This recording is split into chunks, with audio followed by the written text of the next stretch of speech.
Oke, sedulur kentul kenyut semua, berjumpa lagi dengan aku, Lek Toko Rock and Roll. Oke, untuk kesempatan siang sore hari ini, aku sendirian ya lur, Ijen sebagai koncoku Masdap Sastro lagi ada kesibukan, lagi ada kegiatan membuat rekod album, musik. Nah itu berhubung itu tak gaskan dewe-dewe lur. Muga-muga ya iso, aku dhewe ya isih bingung ora apa-apa. Sing penting anggere Mas Sastro ya mlaku iki agek ning channel sebelah lur. Biasa Flokustik musik. Nah, tetap stay tune terus. Iki aku dhewe nanti bingung. Wis pokoke ikuti aku terus untuk episode kali ini.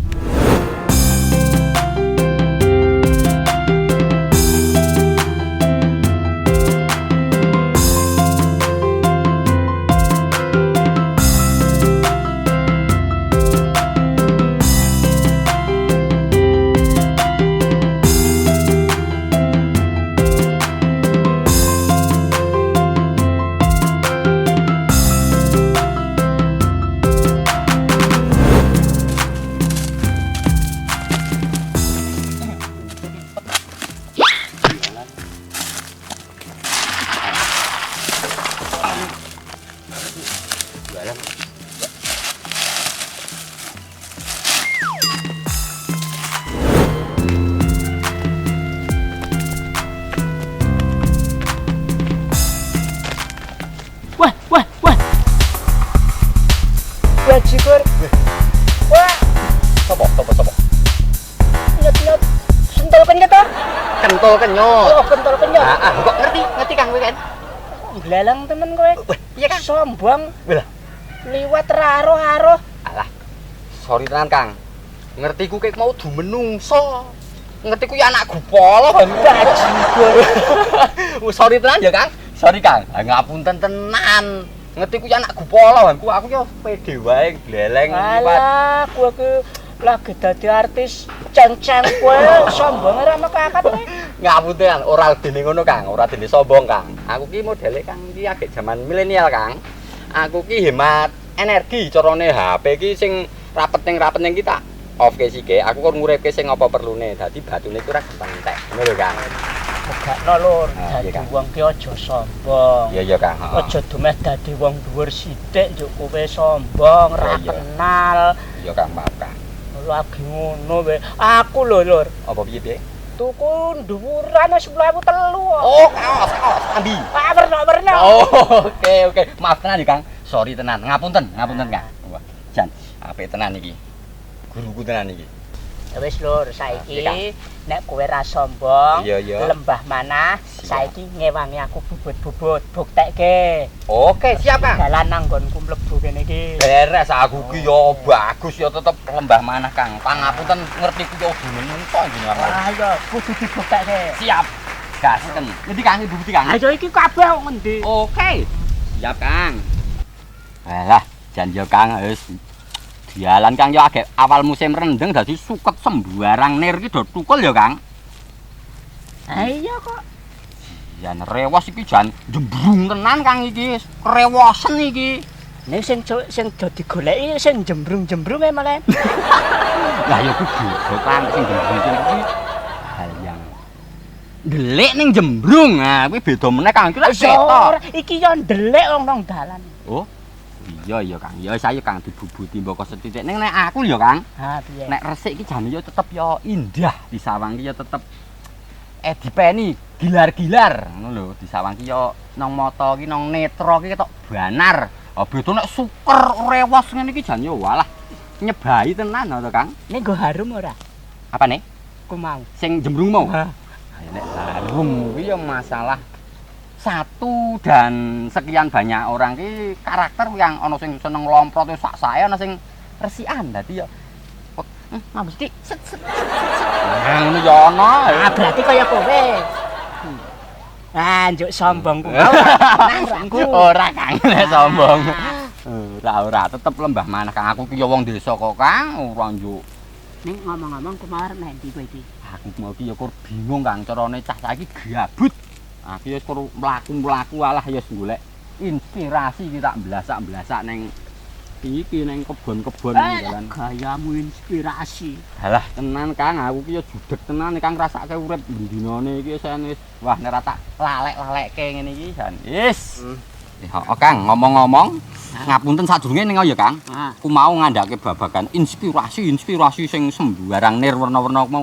Aku ki wingi iki nyok sak lerahane pas buka Facebook, nil sit kok fotone iki kaya jenengan.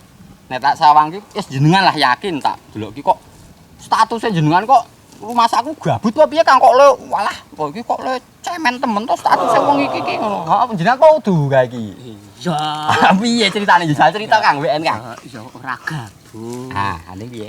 Inspirasi kuwi ya kadang timbul kata-kata ngono kuwi ngono lho. Oh, cen yo jemboro kahanan ngono. Oh iya paham Kang. Alah kahanan aku dhewe ya kahanan wong liya dadi seolah-olah ki nek wong liya ben wong liya ki cara-cara ki apa piye? Berubah ngono lho. Oh, dengan melalui adanya inspirasi kuwi iso berubah. Oke, dong maksud jenengan dong aku Kang. Ha ning yo aku mau Kang. Nek tak delok ki jan jenengan ki nek menurut aku maca ning status-status jenengan ki jan ya jenengan ki termasuk ya jomblo sejati. Ini ora piye-piye Kang aja piye-piye aja mundur apa-apa. Aku ki mbahne jomblo sejati. Waduh. Kaya Tenan Kang, sumpah. Tenan mbahne jomblo tenan Kang. Wis nikmati wae ora apa-apa ngalir wae Kang. Karang ya kebeki sing ngatur ya sing ku mau bolak-balikno. Kok ya nandi-nandi aku ki ketemune ki ya jomblo ki ngono ya padha. Kok sejarah iki dilalah padha ayo wis. Iki ya dinekke ada ya bener. Lanang-lanang. Ya ora njuk jodoh ki ya dilalah pethuk. Koncone ngono ya iso lho Kang. Heeh, pethuk sing sak profesi. Nek aku ketemu kanca cowokku iki ya jomblo nandi-nandi ki. Iya. Ana ndi papan ki alah. Ayo kepiye ya Kang arep berkembang piye ya Kang kudune iki pethuk ya sing cewek ya jomblo dadi iso dijak. Ku mau curhat-curhatan ya mbok menawa yo sok kedepane iso dadi jodoh. Ayo alhamdulillah.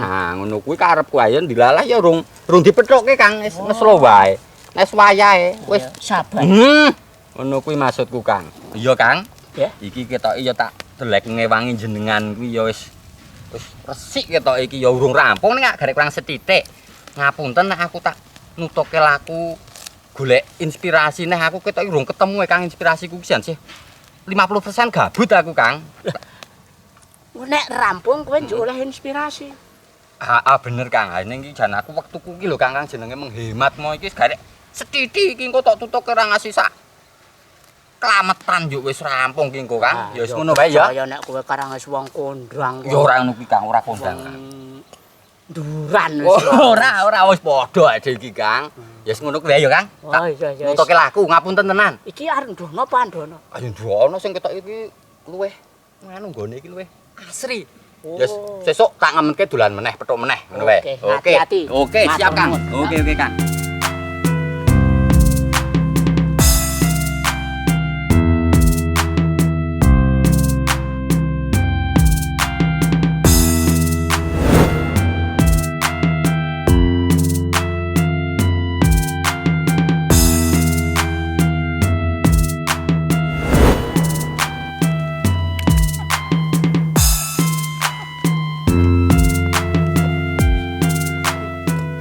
Apa ya kayak iki janjane? Bocah. Cilik kok dolanan watu gedene sak gunung-gunung. Urugan mah.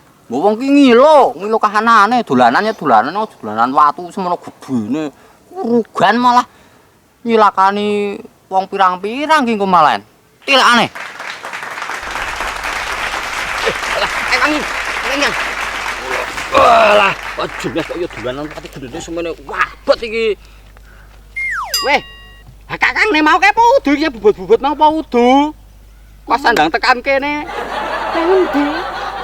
Dalan tak wangi bubut-bubut mau. Alah, Kok ya wis klumpuke watu. Wis kene Kang jagongane. Kok ya wis tekan kene. Aku mau gek bingung kok mundar-mundur ngene iki kok petok jenengan meneh. Piye-piye mau kok ceritane kok klumpuke watu iki dolanan watu gedhe semene. Wah, buat ya paro meneh dicilikke nek abot ki ora wong ki ngukur kekuatane dhewe Kang. Yo ngapunten. Jenengan yo cilik to, ya aku yo cilik ora gedhe nek yo ngukur kemampuanku. Wah nek semene iki yo nyengko tak parone ben kuat. Ngono kuwi apa piye? Masalah iki alate sing arep nggo maro. Heeh. Kuwi ora duwe. Oh, alah ra nggo alat sing nggo maru ki mau ceritane. Oh. Mosok nggo grenda. Ayo ora adune, ora dudune. Apa kowe duwe alate? Waduh, ayo ora duwe Kang nek alat nggo gawe maru iki alatku ya kur sing tak gawa nandi-nandi wis petut melu iki alatku ya kur iki. Ya piye yo wis nganggur pirang-pirang taun ya sabar. Ora nganggur nek kowe. Ah piye? Mosok rong tau kanggo. Mesti Ora apa wis tau nek kowe ora rong tau. Mesti. Apa wis? Urung tau nek sik kok iki Kang. Alah. Ora Kang ngandake babagan ku mau jenengan klumpuke iki mau cara-cara iki atok gawe piye ngono lho Kang kok nglumpuk ke watu semono kae. Alah ayo nggo modal. Heeh. Nggo nyicil mondasi. Oh, heeh, klumpuk-klumpuk dhewe sithik ngono ya Kang sak olehe Kang jenenge wong kekuatane didhik mau ya celeng-celeng. Ah tak gaeke wong do ora gelem e. Oh. Domo. Watu niki domo? Ah domo. Kene ra akeh watu. Oh, begitu kok. Iya Kang, ngasih lali aku ngandake watu mau kok atok weh-wehke tangga teparomu ku gak jangan-jangan aku mah kebak tanda tanya gak janjak jenengan ki arep tok ijolke anake wedok apa piye. Nek ono watu kok ya tok jolke anake wedok. Nek aku ra kanggo. Ha iya. Mosok tangga kon nuku ya gampang. Ayo ya ora penak nek kon nuku watu. Nek kowe ki tak kon nuku. Jelas. Iya, jelas aku wong. Ah iso kurang kowe wong kondang. Oh kok watu adi barter bocah kowe. Lambemu. Ya ora oleh Kang. Heeh Kang ngandake mau sesuk nek cenono. Maksude tangga teparuku sing butuhke watu. Mau nek jenengan sareh dene nang kene nggon watu, oke. Tak kabari jenengan. Oh sih. Ah rak saling ngono lho iki. Jenenge wong Serawung. Ning ora ndek pamrih lho kowe. Blas lahir batin Kang ora ono pamrih. Ndek pamrih kowe. Sukarela pokoke aku iki seneng menebar kebaikan dimanapun aku berada. Lur. Piye Kang? Kuat tekon. Boleh. Nek ndelok apa tup-tup YouTubeku kentul kenyut. Heeh, piye-piye. Kok enang iki kur kebak sumber filosofi iki. Wah iya. Piye-piye yo. Anu nek watu. Watu iki filosofine iki ana ora ngono. Oh, ngene Kang. Nek nganu Kang. Piye-piye? Suare nek ana, kuwi iki arep tak nggo inspirasi. Weh, atau ngen-ngen pokoke. Aku sok gawe inspirasi ta. Kuwi inspirasi saka watu. Oh, heeh. Mergane wong-wong durung ngerti to. Watu iki. Anu filosofine apa ngono to? Iya. Ngene Kang, nek ngandake filosofi watu kok apa-apa sembarang ning filosofi.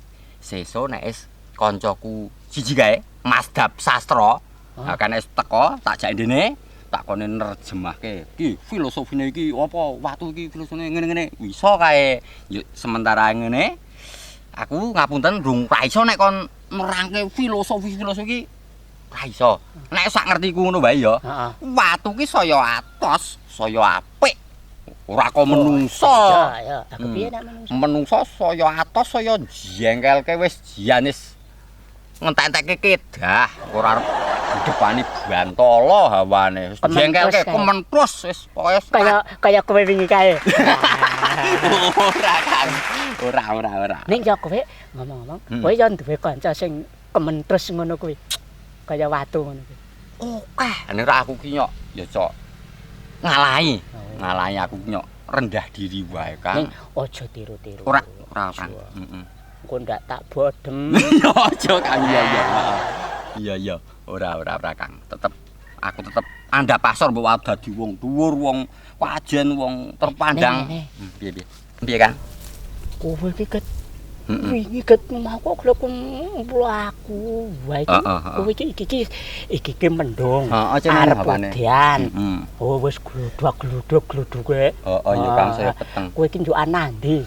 Ngene Kang, wis bolak-balekno Kang ya wongku mah aku Kang ya wong gabut, wong ijen. Dadi iki aku nek urung petuk sesuatu pambuh kuwi berupa apalah wis pokoke arep tetep sah mlaku ya engko nek jane wis peteng wis ra ketok ya aku tak yuk bali ngono wae. Pokoke ya sintene ngene wae Kang, aku tak nutuke meneh mumpung kuwi ya urung udan. Aku tak nutuke lakuku meneh, sesuk petuk meneh. Ha iki ora ngewangi. Iso kae lho watuku. Wah, ya ngapunten Kang, aku ya ngerti dhewe kur balungan kere cilik ngono ora kuat ya sesuk tak ewangi sak-sasane. Tak meneh tak ewangi.